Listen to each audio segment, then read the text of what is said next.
సరస్వతి అంటే ఎవరు? సాక్షాత్తు చదువుల తల్లి కదా. బ్రహ్మగారు ఆమెని భార్యగా స్వీకరించాలని అనుకున్నారు. చాలా మంది ఇక్కడ సంఘటన మొత్తం చెప్తే మీకు అర్థమవుతుంది. ఇలా అనుకున్నారో లేదో వెంటనే మరీచి మొదలైనటువంటి ప్రజాపతులు అన్నారు, తండ్రి ఏంటిది నువ్వు చేస్తున్నావు? ఈమె నీకు పుత్రికతో సమానురాలకు సుమా, నీ నుండి జన్మించింది, నీవు ఈ విధమైనటువంటి భావాన్ని పొందవచ్చా?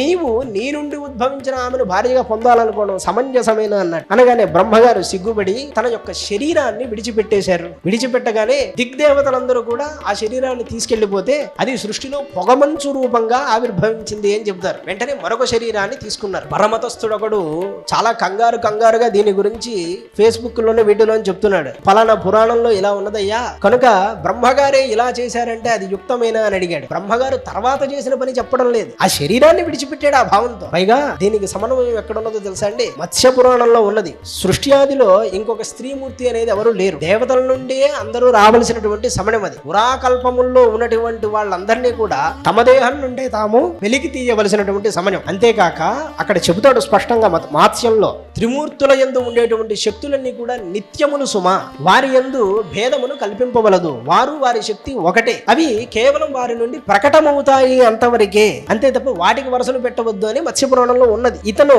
మత్స్యపురాణం విషయాన్ని చదవడు, భాగవతంలో ఇలా ఉంది కాబట్టి చెబుతారు. మరి బ్రహ్మగారు ఎందుకు అంత సిగ్గుపడి శరీరాన్ని విడిచిపెట్టారు? మహర్షులు ఒక మాట అన్నారు, స్వామి ఈ సృష్టి ఆదిలో నువ్వు ఏది చేశావో నిన్ను చూసి మిగిలిన వాళ్ళు కూడా ఇదిగో బ్రహ్మగారు ఇలాగే చేశారు కాబట్టి మేం చేస్తే తప్పేముంది అని అంటారయ్యా, అట్లాంటి అవకాశం ఇతరులకు ఇవ్వకు అన్నాడు. ఆ మాట అన్నాడు కనుక బ్రహ్మ తన యొక్క శరీరాన్ని విడిచిపెట్టారు. ఇప్పుడు ఆ శరీరాన్ని విడిచిపెట్టిన తర్వాత సరస్వతి, మళ్ళీ బ్రహ్మగారు సరస్వతినేగా చేసుకున్నారు. ఎలా కుదిరిందంటే ఆ శరీరం పోయింది కనుక ఇప్పుడు ఇంకో శరీరం వచ్చింది కనుక సరస్వతిని వివాహం ఆడాడు. ఈ విషయాన్ని ఎందుకు చెప్పరు అంటే అది చదివేదాకా పృష్ఠం ఆనదలాగా, కాబట్టి అనాల్సిందే. మన దేవతల్ని ధర్మాన్ని నిందించడానికి సదా సంసిద్ధంగా ఉంటారు దుర్మార్గులు. వాళ్ళని నిందిస్తున్నారంటే ముందు ఎవరు మురిగారు? అవతలవాడా మనమా? అది కూడా ఆలోచన చేయాలి కదా. మనల్ని నిందించారు కాబట్టి మనం చెప్తూ ఉంటాం.